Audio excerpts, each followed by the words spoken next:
Hello students, welcome to my next session. Today we are going to learn about designing the customer experience. I Dr. Rohan Prabhakar Devale welcome you all. This chapter is about how to design the customer experience and our learning objectives are what is a customer experience, how can the servicescape be designed, how can managers design the customer journey, and we are going to learn about what is the role of technology in adopting and developing the customer experience. So we'll start with the introduction part. A holiday consists of many different activities, say suppose services, that includes flight, hotel accommodation, meals and tours for example. Some of the processes to create and provide those services will be highly visible to the customer, such as check-in and a tour to a local landmark. Others may be, at least in the part, invisible to the customer. These are some back office operations such as computerized booking and reservation or cooking and cleaning at the hotel. Some processes will process customers, an example being the transfer coaches. Some processes maybe deal with the information, an example being reservation systems, and maybe some processes will process materials, as example being catering services. In the next lecture, we will cover the design of management and processes from the service provider perspective with a focus more than efficiency. And in this particular chapter and unit, we want to focus on the effectiveness of customer perspective. So we are going to learn about how we can design the processes or those processes in which the customer is personally involved to try to ensure that they provide the right experience to the customers. The idea of the customer experience appears to have resonated with practitioners and academicians alike, and many managers and service researchers now talk about customer experience. We need to stress at this point that designing a good customer experience is not just concern for entertainment type of the organization such as theme park. It is an issue for each and every organization which is providing the services. Whenever an organization provides a service, their customers will have an experience which will be good, bad, or indifferent. That is, a service always comes with an experience, however moderate or otherwise the service itself may be. Indeed, many organizations are now trying to compete on the experience they provide their customer with instead of competing on. For example, the range of prices of their services, the customer's experience of a service also has an important impact on the service outcomes, that is perceived value for money, level of satisfaction and customer loyalty for example. And furthermore, really good experiences are said to create close emotional bonds with the customer, whereas very poor experiences can lead to emotional scaring. This is also some evidence that organizations are not particularly good at designing their customer experiences. So what is customer experience? As we have defined in the first unit, the customer experience is the customer's direct and personal interpretation of and response to their interactions and participation in the service process, and its output involving their journey through a series of touch points.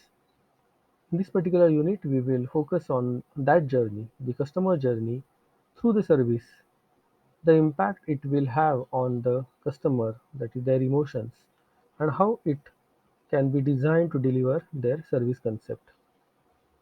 And therein lies a problem because the experience is a personal interactions and interpretations of a service. It exists only in customer's mind. We have seen, if you remember in chapter number 5, our perceptions are individual to us and may not reflect the actual situation. They are our own personal view of reality. Thus, no two person can have the same experience. Indeed, it has been suggested that we can't actually design the service, only the mechanism for creating it. What operations managers can do, however, is to try to build the right clues and message into the servicescape and try to design the customer journey to create the right experience for the emotions. So we'll talk about the experience statement. The first critical stage in designing the customer experience is to develop an experience statement. While many organizations define the service they want to provide, very few as yet have defined the experience they want to their customers to have. So just an example of case number one that we will just discuss now, that is the Britannia Building Society. So we'll just take this case study. Before that, we'll just talk about it. This case study particularly provides an example as how the Britannia Building Society went about defining the experience it wanted to provide its customer with. So, Britannia Building Society, now owned by the Corporation and Cooperative Bank PLC, was one of the largest mutual building society in UK. As a mutual company, it was owned by and run for the benefit of its customers referred to as members. Before its merger with the cooperative bank, the company had been working hard to develop the experience it provides to its members. So once the data had been collected by the project team, in that particular case, they were concentrating on the customer facing business. They are set to analyze it. The analysis identified 13 different feelings. They realized that 13 was too many to ask the staff to concentrate on, and he set to about the coming up to the manageable list. One key session involved the members of the project team, the chief executive, and all of the steering committee members, and the customer experiences all stars. In an activity resembling a game show, people voted for which of the feeling they were happiest to dispense with. Where conflict resulted and the customer reached out, a specific feeling being challenged was read out, and vote was the rerun. So this was the case. Uh, so we can say that the customer experience statement is a description of the customer's experiences and the outcomes from the point of view of the customer. It needs to return in an outside in way. So that is from the customer's point of view, including the emotions they should feel as a result of the experience and the benefits they should get from it. This information should already be captured in the organization's service concept. Let's take an example of an express parcel company. Their service, that is, service provided, might be to deliver their customer parcels on time every time. An experience statement, however, is about the service received, how the customer will feel as a result of their experience, and they get benefits from their services. For parcel company, for example, the experience statement might be the customer will have total confidence in us. They will be treated as the special and valued customers and can enjoy the total peace of mind. So this is the experience statement. Next are emotions. So a critical part of experience statement is the identification of the emotions. The organizations wants their customers to feel, and more correctly, the emotions that their customers will want to feel as a result of a service. So we have seen in case of Britannia. So Britannia team undertook a great deal of market research to understand the emotional needs to customers. They then spent time refining them into a short or clear and agreed list.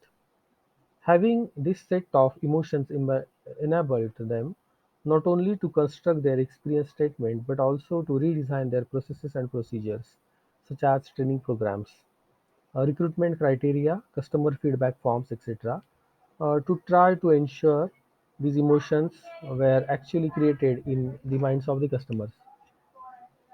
Thinking and emotions.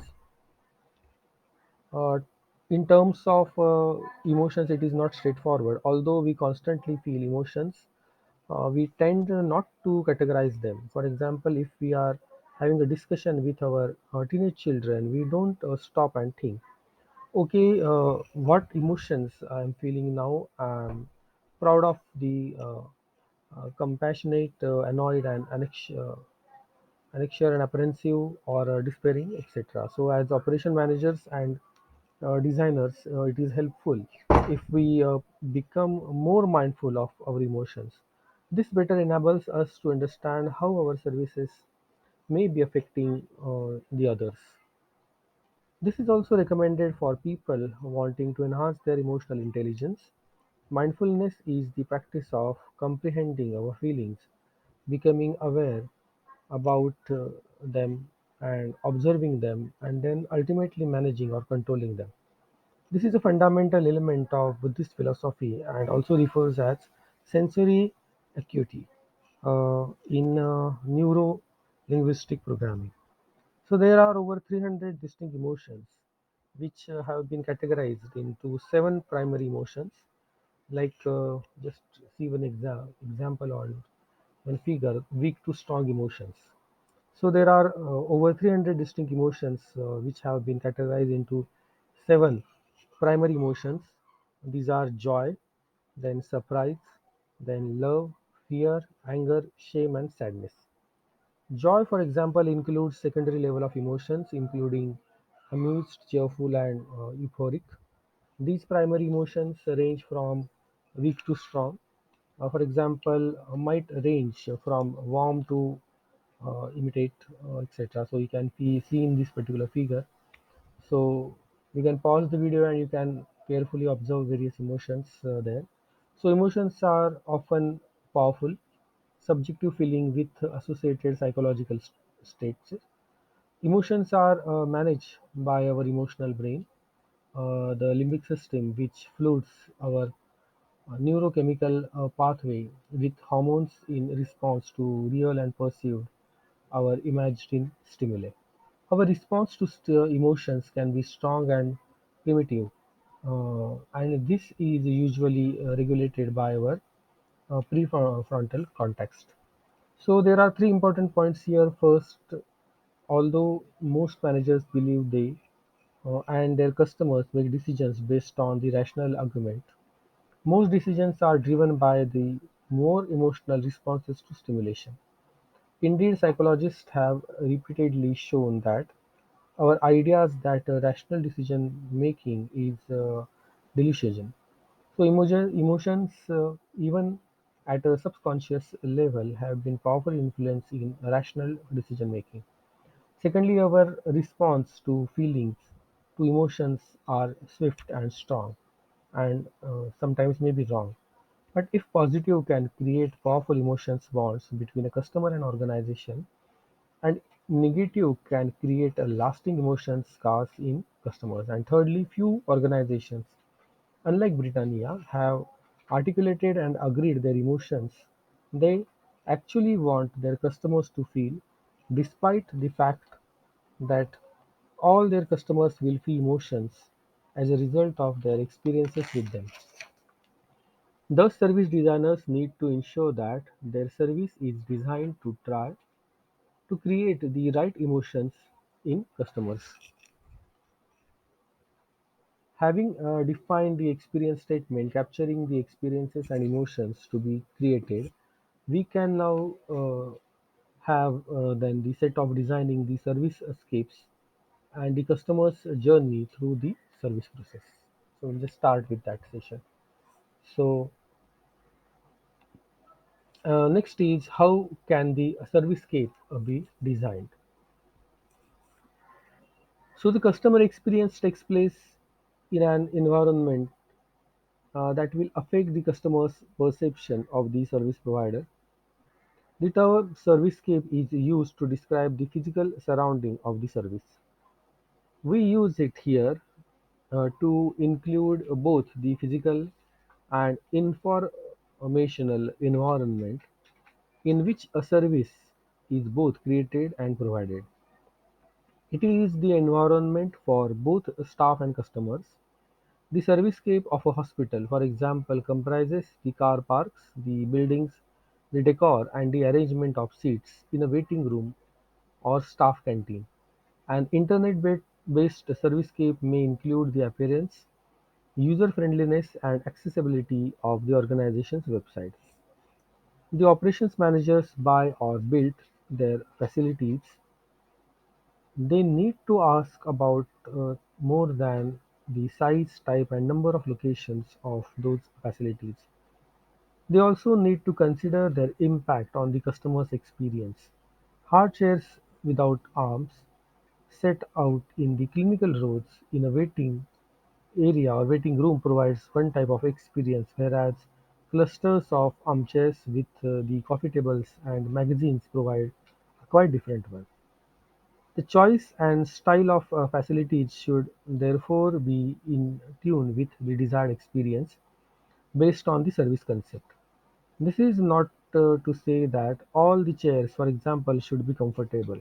Those in fast food restaurants may be designed to provide adequate support and comfort for leaning forward and eating, but are less comfortable for leaning back and relaxing at the end of the meal, thus encouraging customers to leave at the end of the meal. These features, such as the comfort of a chair, are known as clues, sometimes known as cues, which creates the message for the customers during their experiences of the organization and its services. Clues are indicators, stimuli, and signals, indeed anything a customer can hear, taste, touch, see, or smell. They have been built purposely, maybe, or inadvertently into the services to provide the particular message. Messages are what customers will infer about the organizations in services management or staff. The resultant emotions are how the customers feel consciously and or maybe subconsciously about the service, the clues it contains, and the messages it provides. In designing service and experiences, managers need to be concerned to ensure that all messages emanating from all the cues designed in the service are consistent with the service concept and their desired emotions. In particular, there is a need to eliminate those clues which results in message or rather mismessage inadvertently or mistakenly designed into the service that convey the wrong idea about the service and the organization. These clues can be designed into the information or into the environment that is servicescapes. The people or the services or process experiences sometimes referred to as mechanism or maybe humanity or functional cues. So clues in the servicescape might include location of a building and its size, uh, maybe large or imposing or a small and rundown, etc. So the decor and the type of office furniture will provide particular message from the nature of the service, the likely experience, and also its cost. These clues and messages designed into the experience will then lead to experience or to feeling such as security, pride, then eagerness and amazement. The classic styles of the Caesar's Palace or Bellagio's in Las Vegas, uh, all the cafes etc. seek to create the particular experiences, message and emotions for the customers and in many cases differentiate the services from their competitions.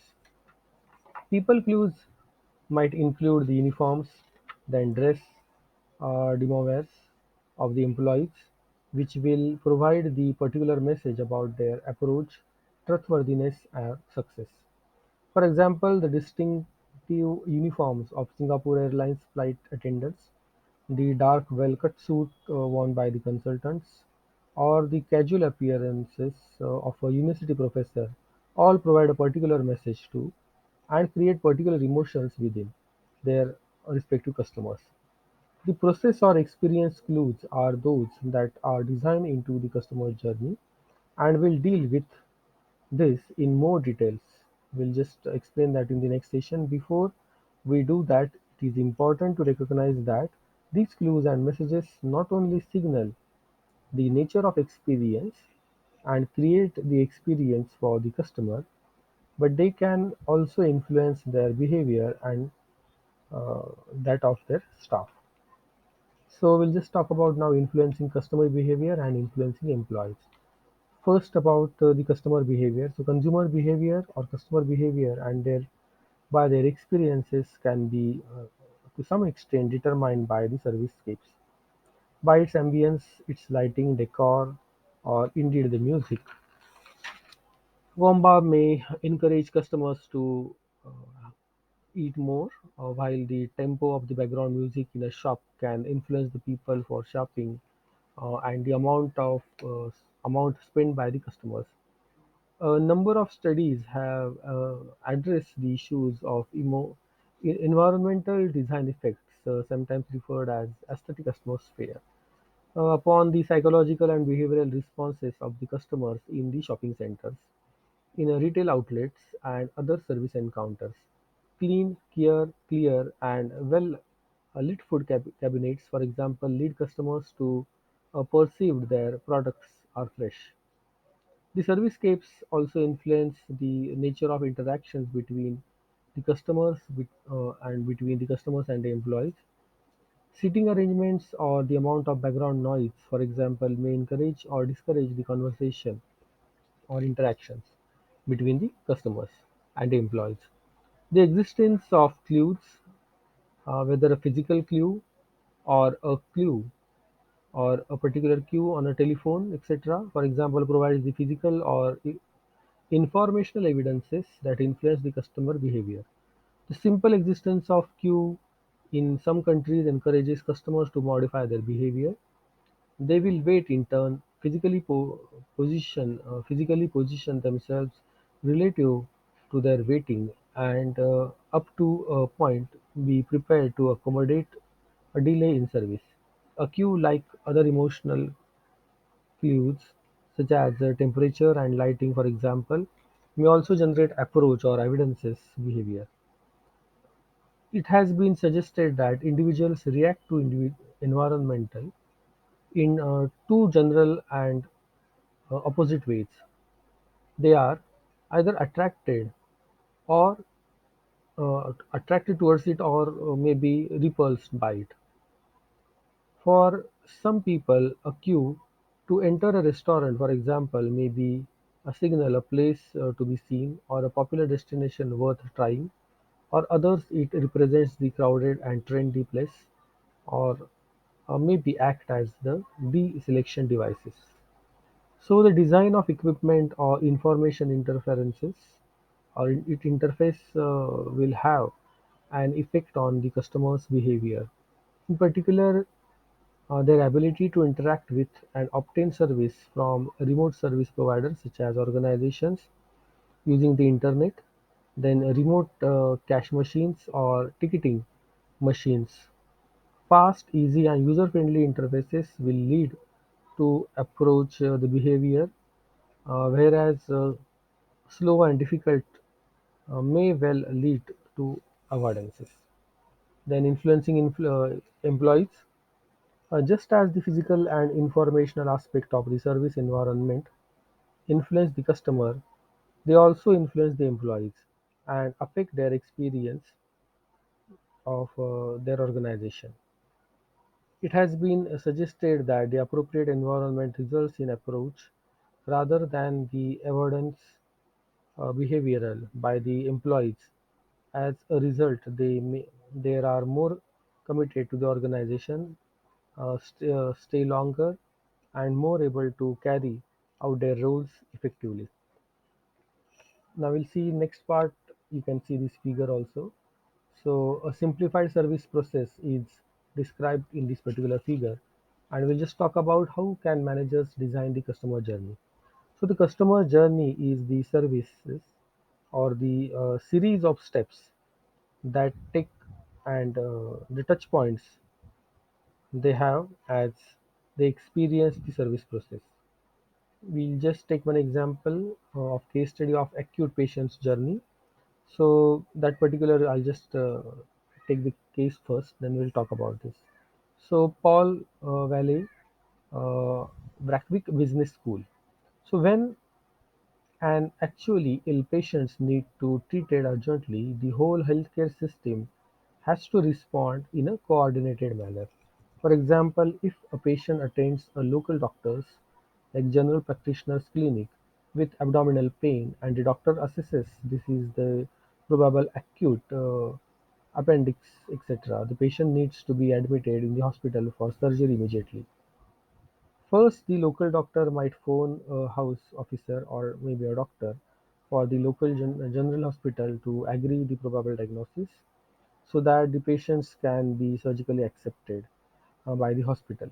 The ambulance will be immediately requested to take the patient to the hospital. However, the target response times may be breached if the ambulance in the area are allocated to other emergencies. So similarly, now each and every process will have some touch points, and the patient will have to undergo various processes. So this particular case shows the customer journey involves many interrelated services, some of which predominantly process customers, other informations and other materials. Some tasks and activities may be located in the back office, removed from customers, while other tasks or activities take place in the presence of the customer. The front office processes are those that the customer directly experience during their journey. These may be performed in a number of locations in the organization's facilities or in the customer's home. For example, together these processes in an appropriate sequence create the customer experience and deliver the service outcomes. This particular figure that is displayed on the PPT shows a simplified diagrammatical representation of some of the operation processes. So, front office processes that includes face-to-face, telephone, and internet services, etc. We'll just have a look at all these processes. Front of office processes interact directly with customers and will be visible to them and create the customer's experience. These processes may involve several contracts with the service employees, that is face-to-face or by telephone, or interaction through technologies such as the organization's website. So let's talk about first face-to-face. Here the customer interacts directly with a service employee in a restaurant or maybe in a branch of a retail in a shopping mall. These encounters may be essential elements of the experience and contribute directly to the customer satisfaction. A positive interaction between the customer and the restaurant serving staff may make a major contribution to the enjoyment of a meal. Next is maybe telephone. So telephone are typically employed by the contract centers to provide advice and complaint handling or uh, other order taking activities, etc. So the advantage of these processes or experiences over face-to-face processes or experiences is that they may be provided by a central resource and may therefore be provided at lower cost. Sometimes such activities are located to the labor or low labor cost economies, providing still further efficiency in improvements. So here in telephone services, as customers become more remote, however, there is much greater possibility of misunderstanding occurring, and the service employees missing clues and would be obvious if the customer were physically present.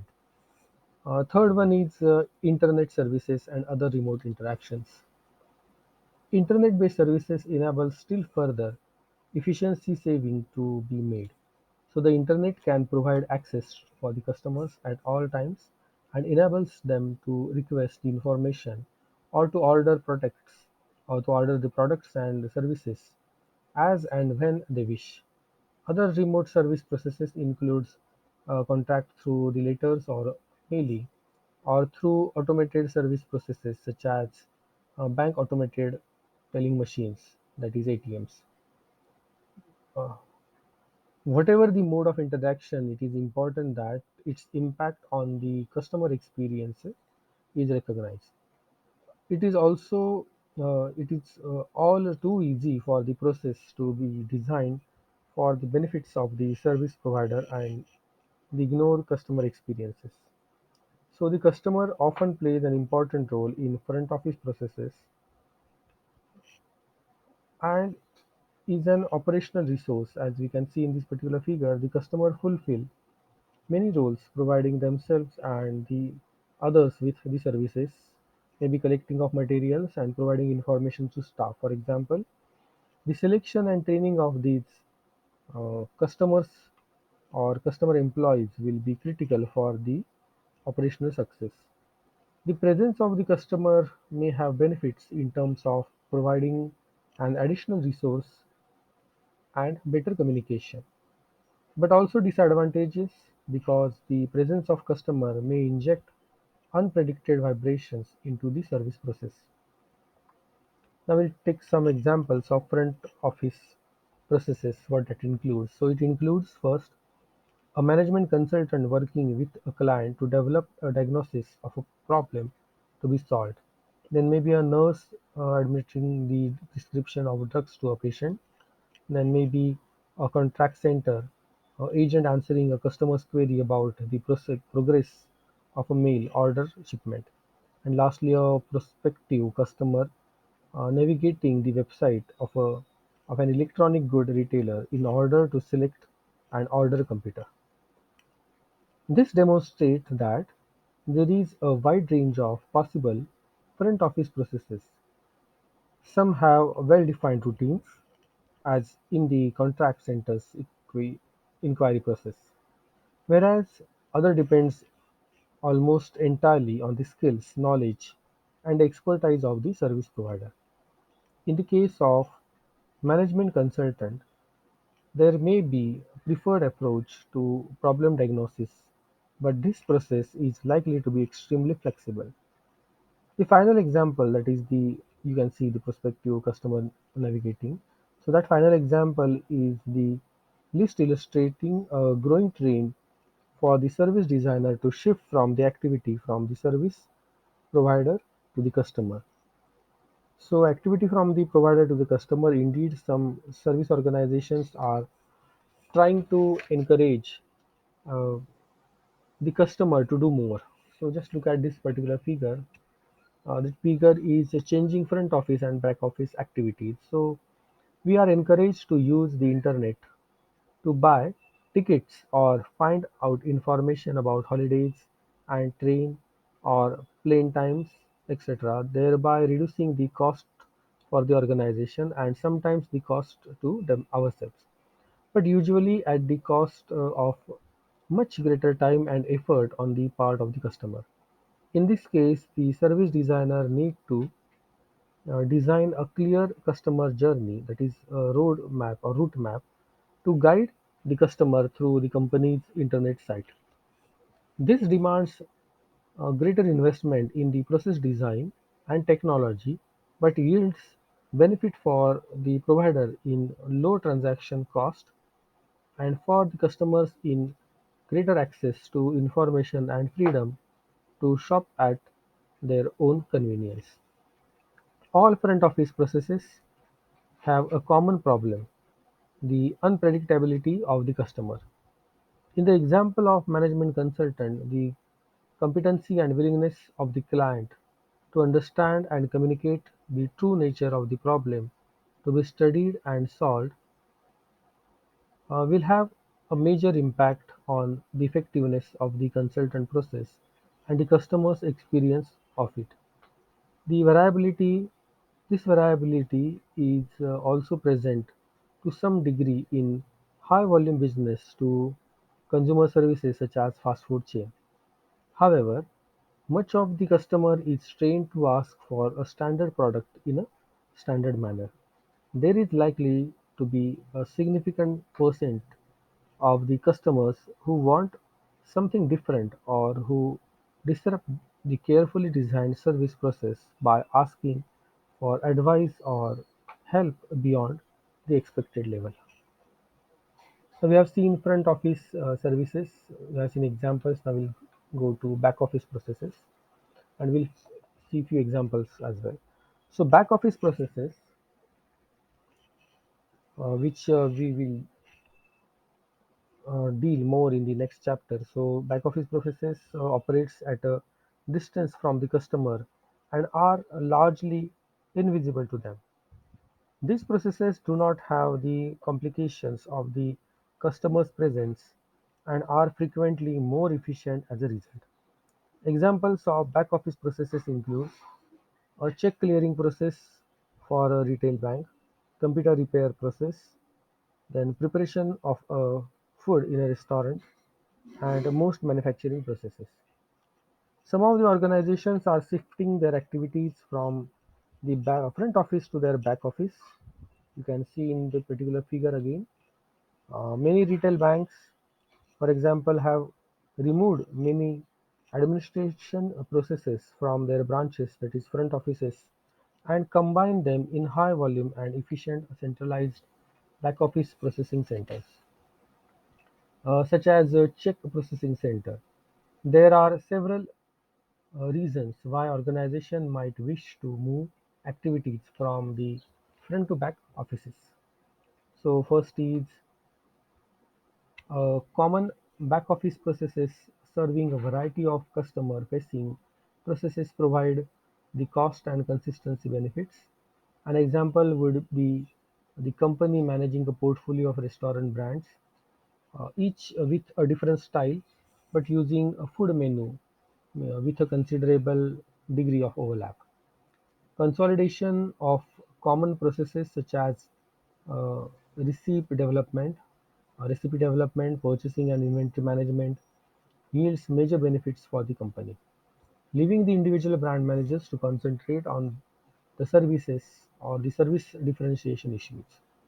Next is moving processes from front office to back office reduces the need of the immediate response to the customer request, providing capacity in the front office to respond to the variations in the customer demand, both content and timing, is enormously expensive.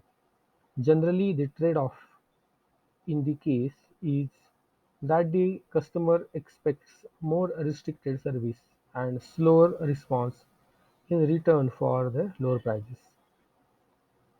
Lastly, we'll talk about the expensive technology may require scale to justify its purchase. In this case, the business may operate from a number of locations close to the customers, which take orders and deal with the other customer service issues. When the bulk of the work is carried out more cheaply at a remote location, in this case, longer customer lead times are trade-off against the lower cost or prices of the customers. Conversely, many organizations are moving some task from the front office to the some task from the back office to the front office. So again, we can see this figure. So some organizations recognize that customer needs access to the technical experts who may traditionally be back office employees rather than deal through an intermediary such as an account manager or frontline consultant. However, some technical experts have little interest or aptitude in the customer service and are best employed in a suitable distance from the customer contact. In some situations, technology has enabled what were back office processes to be removed to the front office. Not many years ago, if you wanted to transfer the funds from your bank accounts, you had to write a letter to the bank or speak to the bank's contact center. Now we can do this task very easily and many more ourselves through a web or various apps are also available. Now, what is the risk and the customer experience? So, clearly, some experiences, front office processes are generally more intense in the nature for provide and the customer alike, as this particular figure illustrates.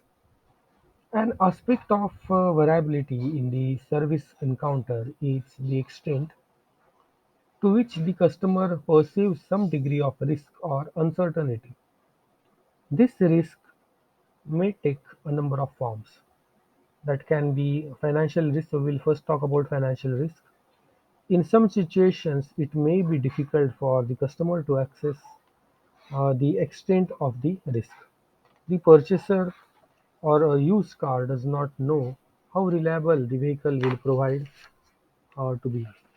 So, in the same way, purchasing a pension plan may feel like an extremely risky activity, particularly for someone who is unfamiliar with the financial matters.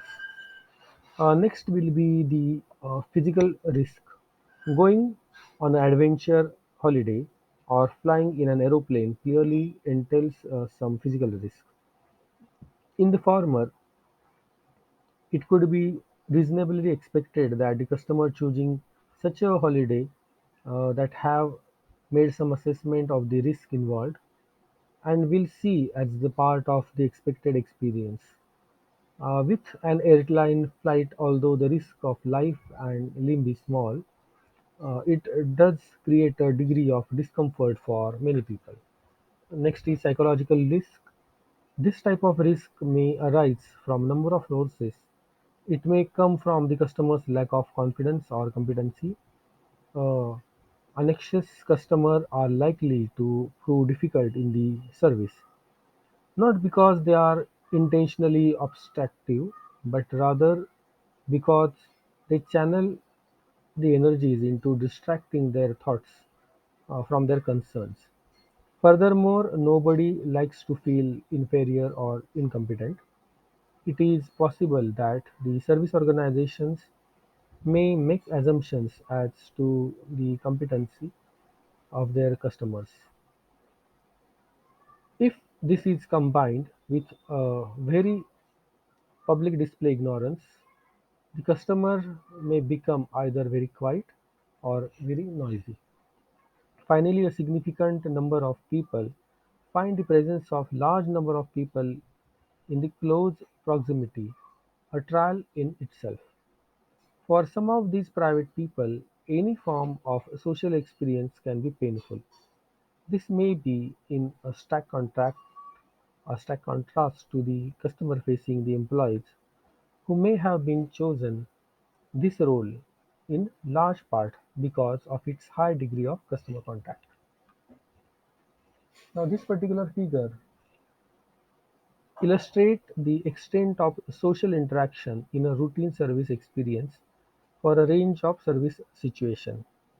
Each of these situations has complications and implications for the extent of desired and possible customer relationship that we have discussed if you remember in chapter number 4. For example, in the supermarket visit, there are limited opportunities for anything more superficial conversations, whereas a meal in a restaurant where the customers and the staff know each other reasonably well might lead to interaction that goes beyond the baseline of the offering food.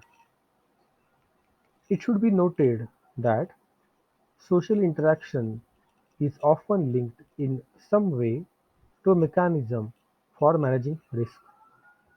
In evaluating the riskiness of the used car purchase, the customer is frequently judging the trustworthiness of the salesperson.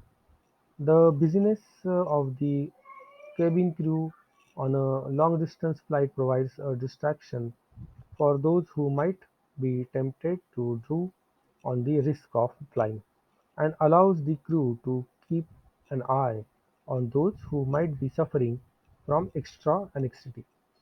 There is also a wide range of customers variable that will complicate the customer experiences. These includes customer mindset, then customer mood, and personality clashes. So, what is customer mindset? The nature of the service may be reflected in the state of mind of the customer.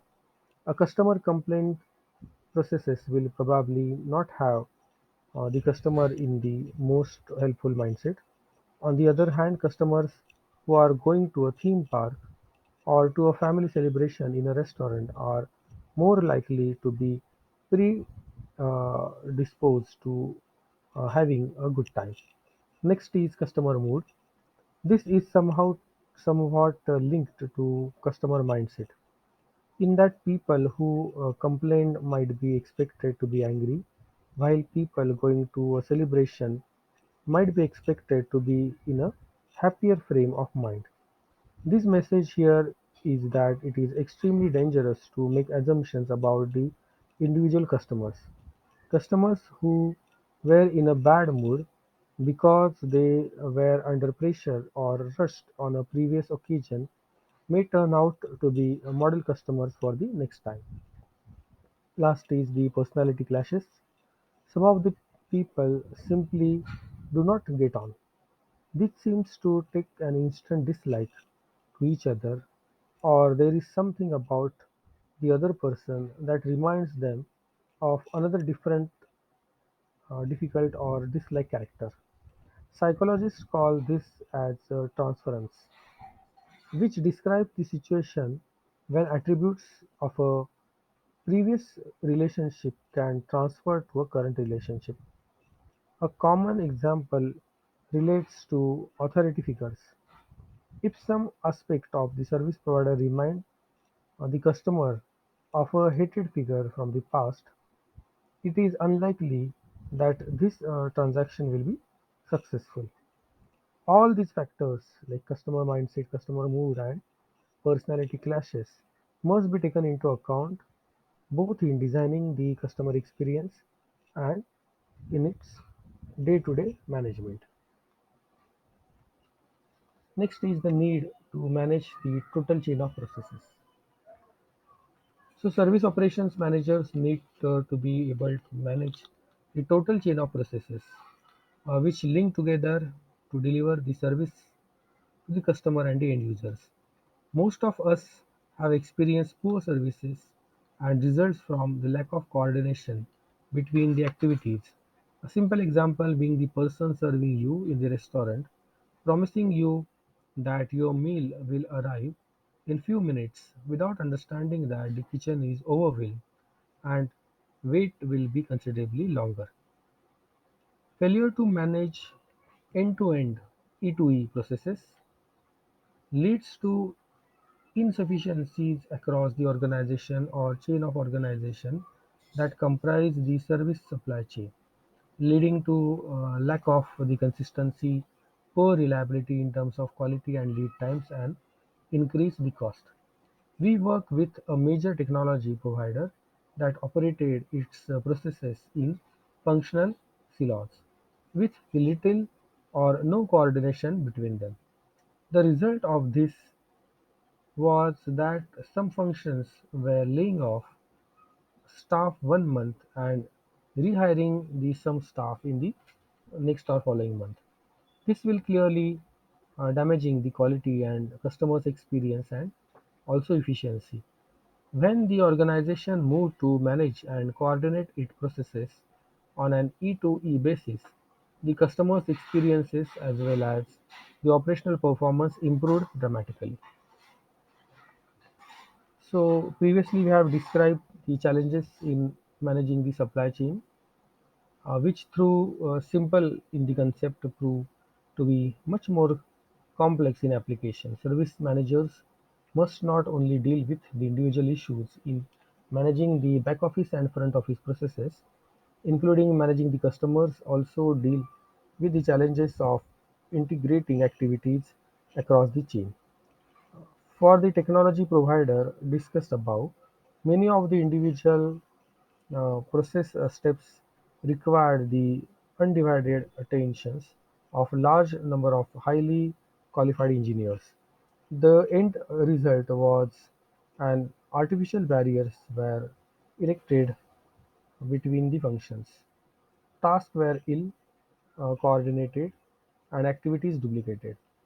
The customer experiences and their satisfaction ranked rather low in the list of the operational priorities, with resultant poor performances. On a smaller scale, the conference hotel that does not coordinate the activities on the room preparation, food services and greeting, and directing the course delegates on arrival will not survive in market that demands both high service standards and competitive pricing. Managers, including the operation managers, have a tendency to draw a boundary around their processes that coincides with the physical or geographical boundary of their responsibility. The problem faced by many customers as it interface between the many back office and front office processes that together create the total chain of processes. A hospital, for example, comprises many departments, some back office departments such as cleaning, administration, finance, and personnel, and front office processes such as reception, then patient ward, then nursing and treatment. While each one of may appear to be insufficient in its own right, the problem caused by the lack of coordination will be felt by the customers, not managers or staff. When they attempt to use and experience the service, there can be some, for example, some problems that can include. First is there can be a desire for prompt treatment, but doctors noted have been delayed or maybe not available. Then maybe a request for medicines or equipment is held up because of the paperwork, or maybe the request is made to turn up on time for appointment, but there is or there are insufficient car parking spaces outside. So by accessing and designing the service processes from the point of view of the thing being processed, whether it is the customer themselves, something belonging to them, such as file or the information, such as a loan application, we can expose the interface problem. The objective of a good service design is to achieve an efficient process from the operational perspective and a seamless experience for the customer. So here we can list out few tests for seamless experience. For customers, that should be flow smoothly through the service or experience no discontinuity. For staff, it should be take ownership of the processes or take ownership of the individual customers. For managers, it should be the manager should take a process, not a functional perspective, understand the whole processes, understand how they fit into the process, and work in cross-functional teams to assess and improve the design. Next is designing the customer experience. So for service organizations, unlike their manufacturing counterparts, employ the specialist service engineers or use service laboratories to help design them or test and evaluate their services and customer experiences. Service design is also often an ad hoc or trial and error activity. Many faults and problems are effectively designed in. As a result, customer experience, poor service, and processes are insufficient. The key to the good service design are about taking a customer outside in perspective and understanding the whole service process.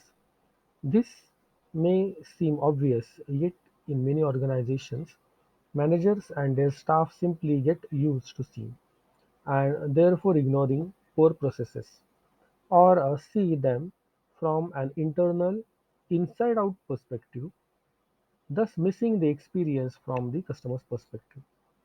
Several tools and techniques have been developed to help the engineer or design or improve the customer journey and influence the experience they have. That includes the customer journey mapping, walk through the audits, emotion mapping, then customer experience analysis. So, what is customer journey mapping? This is a simple, basic, but important tool in customer experience design. Journey mapping is a process of capturing the series of touch points that customer encounters during a service or set of service. It can be set out as a simple set of steps, and this next figure at the left hand side you can see this figure shows few steps or first few steps of the customer journey through a hospital. So arrival at hospital, check in with the receptionist, then waiting in a waiting area, meet the consultant, wait for scan and have a scan. So this can be the walkthrough audits. So the important point here is that the forces staff and managers to look at their processes from the customer perspective outside in, and what and see what the customer have to go through rather than what they see from the inside out perspective. So walkthrough audits that includes uh, a walkthrough audit undertaken by the staff managers or independent advisor acting as the surrogate customers can help evaluate and improve the service and the customer experience. The audit based on the checklist of questions that guide the customer assessment of their experience of the service. So just look at the right hand side figure. So here we have asked questions like how easy was to park the car, then how did the store look, how attractive were the displays, and how soon were you assisted. So they have given a Likert scale of for first question no spaces or plenty of spaces. So we can take directly the feedback from the customer. The key requirement for this approach lies in the choices of attributes to access and the scales on which the assessment will lie. As the name of the techniques implies, it should be developed to identify the critical elements of the customer experience from the first contact with the service processes through exist. It is crucial that this audit is not developed solely by the people who knows the service well, since they are prone to miss the detail that they think is irrelevant but customers are affected by. The advantage of this type of approach is that it allows managers to carry out the regular service checks on the key aspect of the customer's experience of the service, possibly comparing performances at different times of the day between the service units. Next is emotional mapping. Just look at this figure. You can pause the video and you can look at the figure. Emotional mapping is a simple but powerful extension of journey mapping, and it captures the emotions felt by the customers, or managers or staff acting as customers, as they move through the journey. Both negative and positive emotions can be captured. So this is the figure of emotion mapping. So emotion map as a hospital visit. So discussed by the managers and staff or the customer experience, design team or change made and then rechecked to see the impact of the changes. Next is customer experience analysis. So the customer experience analysis that is also called as CEA. Sometimes it is referred as CEA or maybe STA, that is service transaction analysis. It is a development of a walkthrough audit and emotional mapping. It incorporates the service concept, the customer experience, the various touch points in the customer journey, and assessment of each. It also captures the message and emotions felt by the customer. This is another simple but powerful tool to access the customer's experience of a service and help the staff and managers improving it. So this particular figure, next figure, provides an example of customer experience analysis applied to customer of a estate or real estate agent. So just you can pause the video again and you can simply read and understand the figure. So CEA comprises of 6 key stages. So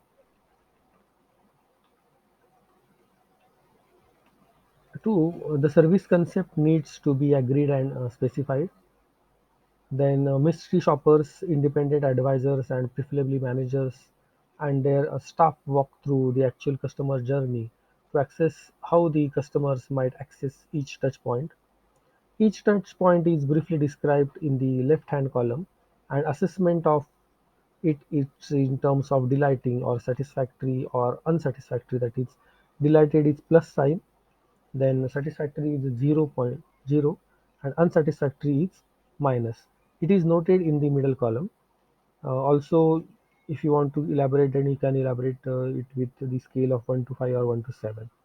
So the interpretation is ask why the customers or surrogate customer arrives at the evaluation is entered in the message column, which describes the deliberate or inadvertent message providers by the service. For example, an open door may provide an inviting messages while the telephone operator unwilling to deliver from a set script may provide an unhelpful and unnecessary bureaucratic message to the customer. So, what is the role of technology in developing the customer experience? So, the technology, particularly information technology, plays a key role in many service innovations, resulting in often significant changes to the customer experience. The management of innovations or new service development, that is NSD, is a key element of the service operation manager's role, providing new ways of accessing and interacting with the customer. Large service organizations frequently employ the formal NSD process to manage their activities from the creation of ideas. Through a successful implementation, these processes usually contain some filtering process, often termed as a state gate, to ensure that the manager's en- uh, energies are concentrated on developing the innovations consistent with overall strategy of the organization. Then innovation and the role of the internet. Many organizations have restructured their operations to provide the electronic based services for their customers and suppliers. So e-commerce has challenged traditional business models and has created a new way of accessing the customers and providing different customer experiences. It also gives customers much more control as information such as prices and services offered and more transparent. Importantly, customers can create and then purchase their own customized products and services through the web. Intermediaries are no longer required. Examples include holidays, CDs, books, and stock trading, etc. E-commerce is also having major impact on the cost of doing businesses. Through the cost will vary from organization to organization. Then we'll have e-services. So e-services is the delivery of service using the new media such as PCs, but also through other technologies such as digital TV, mobile phones, and personal digital assistants, etc. So the principal advantages for the service providers includes immediate access to the customer, then local business become global, then opportunities for building the brand, giving perceived control to the customers, making information available to the customers, and linking various services. So linking various services means opportunities exist to build links between the websites of complementary service providers. This creates the ability to form service alliances to increase the range of choices for the customers or to create virtual one-stop shop. Next is operations implications. The movement to e-service has many important implications for operations managers and operation management, including how the web can add value, the changing nature of the customer relationship, changing service quality factors, and the importance of website design.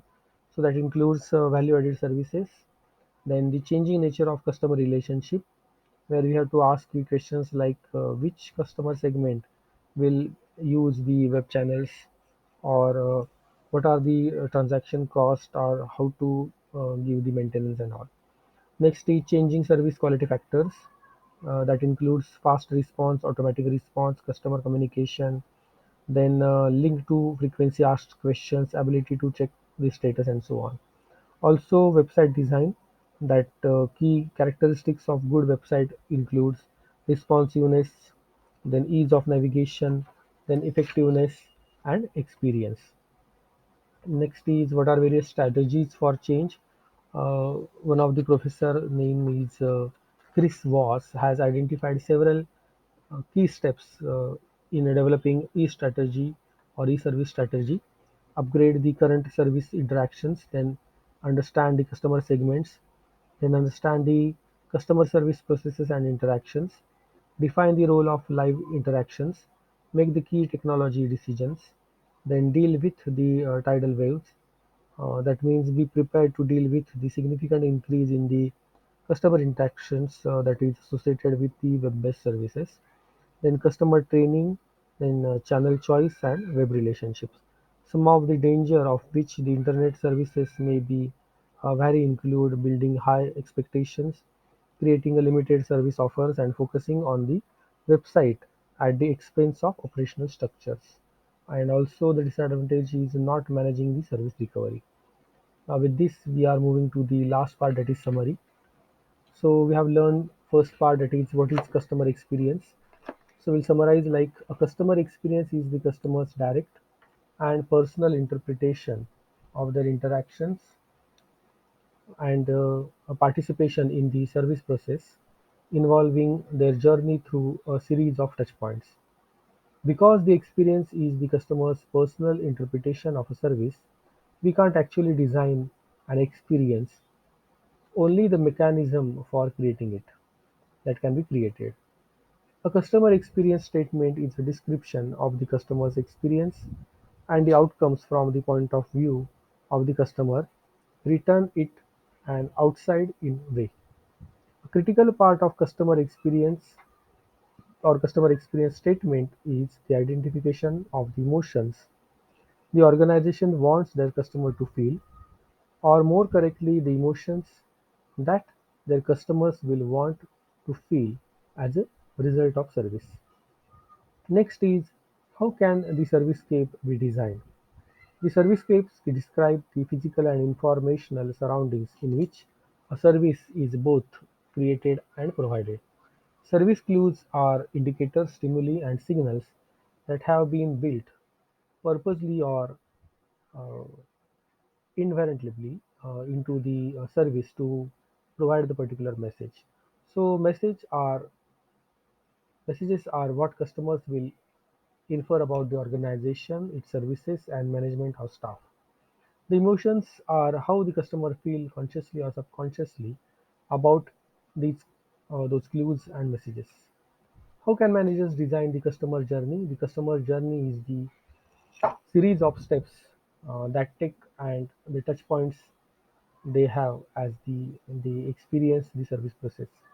Front office processes interact directly with the customers and will be visible to them and create the customer experience. The front office processes may involve personal contact with the service employees face to face or by telephone or interaction through the technology such as organization's website. Some experiences or frontline processes are more intense in the nature of for service providers and customer alike. What is the role of technology in developing the customer experience? Information technology plays a key role in many service innovations, resulting in often significant changes to the customer experience. Electronic-based services for customers and the suppliers has created new ways of accessing customers and providing different customer experiences. E-service delivers many advantages for service providers through they are mainly operational implications. Now, few of the discussion questions. Undertake a customer experience analysis of service operations, identifying the critical points for management attention. Next question is select a service organization and identify the key back office and front office tasks. What activities have most impact the customer's experience? Could any task moves from an area uh, to the other, and could be would have been the implications. Then analyze the servicescape in your favorite restaurant or eating space. What aspects encourage the right behavior in the customer and the employees? Are there any aspects of servicescape that you want to change? So these are the discussion questions. So there are a few questions for managers as well. To what extent the traditional roles of the front office and the back office in your organization changing? Has your management approach changed in line with the new task? What are the implications of customers potentially penetrating to your heart of the organization through the mechanism such as internet-based access? And what are the various opportunities to use technology either to enhance your current experience or current customer experience or to create a new experience? With this, we'll stop. All the best for your studies.